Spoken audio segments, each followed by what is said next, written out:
Hello viewers, स्वागत है आपके अपने यूट्यूब चैनल इंग्लिश पे। आज का हमारा स्टोरी का टॉपिक है honesty is the best policy, यानी ईमानदारी ही सबसे अच्छी नीति है। ऑनेस्टी एक प्रकार का ऑब्जेक्टिव है। ऑनेस्ट का मतलब ईमानदार होता है और ऑनेस्टी का मतलब ईमानदारी होता है, ठीक है।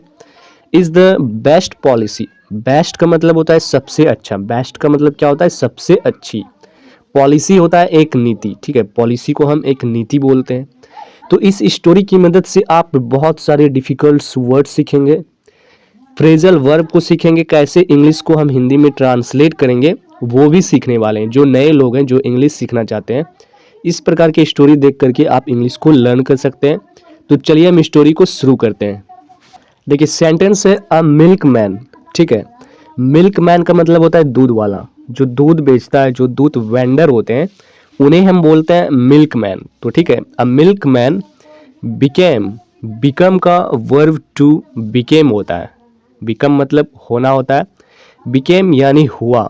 वेरी हेल्दी यानी बहुत अमीर, थ्रू के द्वारा या फिर से, ऑनेस्ट डिसऑनेस्ट यानी बेईमानी से। यानी कि एक जो दूध वाला था वो बेईमानी करके, बेईमानी के द्वारा बहुत ज़्यादा अमीर हो गया। A milk man became very wealthy, बहुत ज़्यादा अमीर, थ्रू क्या चीज़ से? डिसऑनेस्ट यानी बेईमानी करके।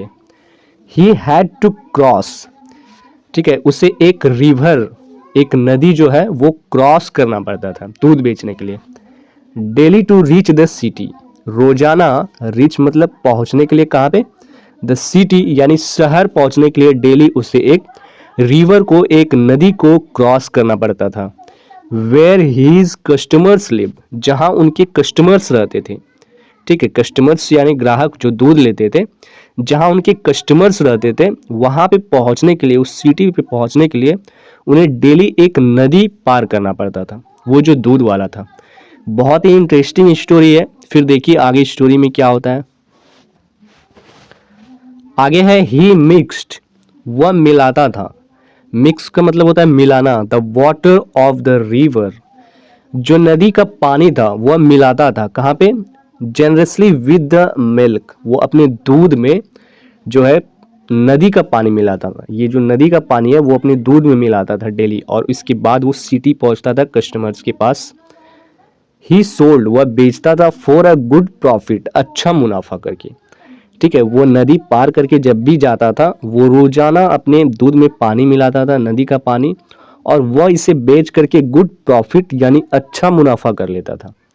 वन डे, एक दिन, ही वेंट, वह गया, around collecting the dues in order, यानी जो ड्यूज था, जो बाकी था, वो कलेक्ट करने के लिए गया। To celebrate the wedding of his son, जो उनके बेटे का शादी था, उनको सेलिब्रेट करने के लिए जो सामान का ज़रूरत था वो उन्हें लेने गया, वह उन्हें कलेक्ट करने गया।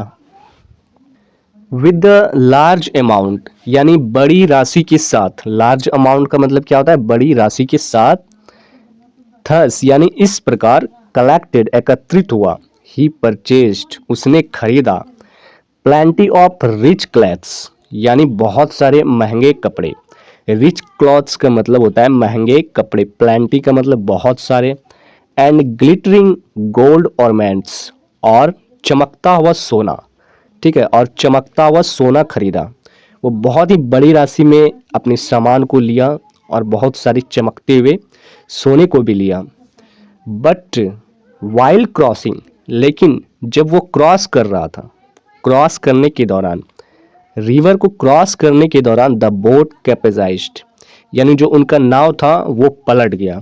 एंड ऑल हिज कॉस्टली, और जितने भी कीमती परचेज खरीदारी हुआ था, वेयर स्वालोड, डूब गई, बाय द रिवर, उस नदी में।